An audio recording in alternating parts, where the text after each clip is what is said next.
Me ollaan nyt tekemässä tämmöistä vanhemman rivitaloasunnon keittiön kattoa, ja tää on ihan tyypillistä, että nämä on siihen aikaan tehty silleen, että noi kattoruoteet on vanhaa betonilautaa. Niitä ei sieltä tarvitse poistaa, eikä niihin tarvitse mitään tehdä, jos ne on vaan suorat, eli päästään silloin asentamaan suoraan tätä kattomateriaalia siihen päälle. Vaatupassilla kannattaa vähän katsoa tuota katon suoruutta, että se on tarpeeksi suora. Täällä meidän ei mitään toimenpiteitä tarvitse tehdä, eli me päästään suoraan asentamaan näihin vanhojen ruoteiden päälle tätä kattomateriaalia. Sen jälkeen kannattaa mittailla vähän tätä huonetta ristiin rastiin ja suunnitella ja laskea se paneeli etenemään ja se paneelijako oikein, ettei sitten mihinkään reunaan tulisi semmosia pieniä suikaleita.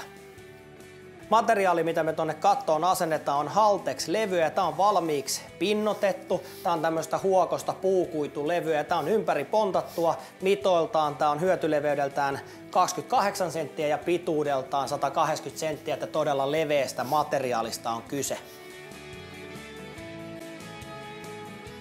Tää levyn työstäminen on aika helppoa, eli se saadaan leikattua perusmattopuukolla ja linjarilla. Leikataan semmonen viilto siihen ja sen jälkeen naksautetaan se nätisti tuosta halki ja sitten mattopuukolla vähän sitten siistitään vielä sitä reunaa, mutta se pitää aina tehdä toi leikkaus tästä niin sanotusti julkisivupinnasta. Ja sitten jos jotain reikiä joudutaan tekemään, niin kotelo terällä poralla saadaan tehtyä aika siistejä pyöreitä reikiä siihen aikaiseksi.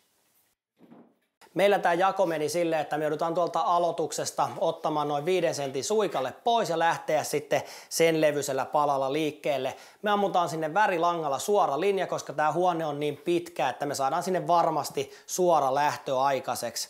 Ja aina kun on puupohjaisesta tuotteesta kyse, niin kannattaa sinne pieni elämisrako jättää, vaikka tämä ei nyt näistä ilman suhteellisista kosteuksista hirveästi eläkään. Tämä paneeli asennetaan silleen, että tämä etenee aina tämä naaraspontti edellä ja se kiinnitetään myöskin tästä naaraspontin huulesta. Ja tämä kiinnitys on aika näppärä, siihen riittää tuommoinen ihan perusrakennusnito ja meillä on siinä 14-milliset niitit, millä me ammutaan joka ruoteen kohdalla 2-3 niitillä se kiinni ja se pitää tietenkin katsoa, että se ei uppoa sinne liian syvälle. Eli just kun se jää tuohon pontin pintaan silleen siististi, niin silloin se on oikeaoppinen kiinnitys. Tuolta seinän vierestä meillä tulee sen verran pienet listat tänne, että me ammuttiin viimeistelynaulaimella se kiinni sieltä, mutta ihan hyvin voisi pienillä ruuveillakin sen sieltä kiinnittää, niin silloin se jää listan alle nätisti piiloon. Täällä meidän ei tarvinnut tätä kattoa alkaa uudestaan koolaamaan, niin me asennettiin tämä ristiin näihin ruoteisiin nähden, mutta silloin jos lähdetään sitä koolaamaan tätä kattoa uudelleen, niin silloin koolausjako on 28 senttiä ja silloin tämä paneeli asennetaan samansuuntaisesti, mitä se koolausjako on ollut, koska se tulee silloin aina se ruode tähän pontin kohdalle ja silloin se kiinnitetään noilla samoilla niiteillä 10 sentin välein tästä naaraspontista kiinni. Koska tämä levy on ympäri pontattua, niin tässä on hukkaprosentti tosi pieni. Ja meillä on nyt ideana se, että me lähdetään asentamaan tätä tänne tämmöisellä porrastavalla sekakuvioinnilla. Eli idea on se, että lähdetään täydellä palasella ja aina se, mikä tuolta lopetuksesta jää, niin sillä sitten aloitetaan seuraava rivi, niin silloin me saadaan aika näppärästi tämä katto tässä etenemään. Tämän levyn huokosuuden ansiostahan tällä saadaan parannettua myöskin tämän huoneen akustiikkaa, eli saa pikkasen sitä huoneen kaikua pois.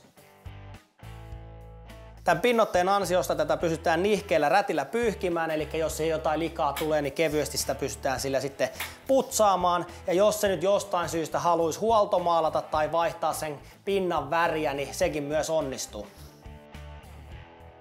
Ainahan vanhan katon pintamateriaalia ei tarvitse purkaa pois silloin, jos se on suora se katto, niin tähän pystytään asentamaan esimerkiksi vanhan tummentuneen mäntypaneelin päälle ihan tuolla nitomistekniikalla kiinni. Tältä samalta valmistajalta löytyy myös tämmöistä perinnelaattaa, mikä on myös tästä samasta puukuitulevystä valmistettua. Löytyy 2 eri kokoa, eli 40 senttiä kertaa 40 senttiä, mikä meillä tässä on, ja sitten löytyy myös 60 senttiä kertaa 60 senttiä levy. Näissä on pienet tämmöiset reunaviisteydet, ja tätä löytyy myöskin ympäri pontattuna tätä levyä. Meillä on nyt tämmöinen ei pontattu malli, eli idea on, että tämä asennetaan tuonne kattoon puskusaumalla tällä viisiä ja sitten tästä pinnasta kiinnitetään se esimerkiksi vaikka viimeistelynaulaimella tai pienillä ruuveilla ja sen jälkeen jokainen saa sitten itse päättää, että haluuko ne sitten ne ruuvin kannat, naulan kannat sieltä kittaa vai antaako ne olla siellä näkyvissä ja sitten yli maalaa sen ihan minkä väriseksi haluaa.